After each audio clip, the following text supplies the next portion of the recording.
Caribbean Airlines has been expanding its routes throughout the region. However, it is coming at a cost to arrivals in Tobago, especially during traditionally peak periods such as Easter. President of the Tobago Hotel and Tourism Association, Lorde, sat down for an exclusive interview with senior reporter Kandace Jackson, where he shared some insights into the state of the tourism industry in Tobago.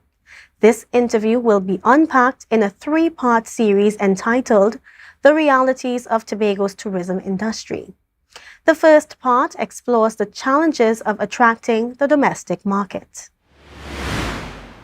Easter has traditionally been one of the peak periods for domestic tourism arrivals in Tobago. However, since coming out of the COVID-19 pandemic, the numbers have dropped. With Easter 2024 only a few days away, the president of the Tobago Hotel and Tourism Association, Lorde, says, "It's slow." Lorde explains that the attractiveness of visiting Tobago for Easter has not changed, but the reduction in arrivals experienced by the accommodation sector is attributed to a change in how Trinidadians travel. But that could be directly correlated to an increase in that same travel base, traveling throughout the Caribbean now, because CAL has reduced the number of flights coming to Tobago on a daily basis.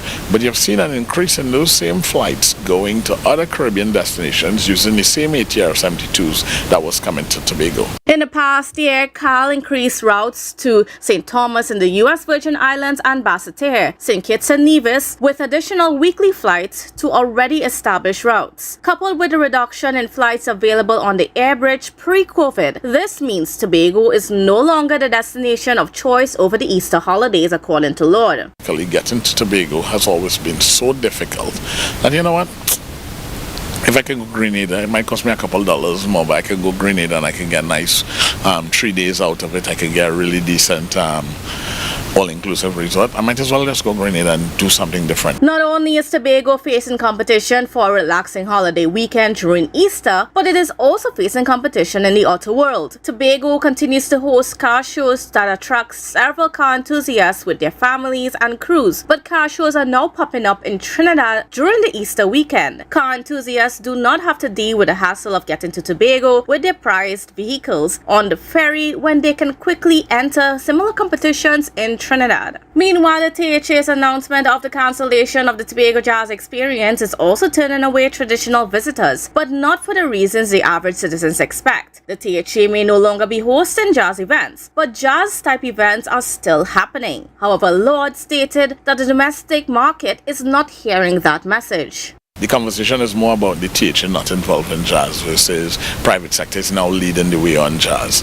So you know, when people hear, oh, no jazz, they don't hear the rest of the conversation.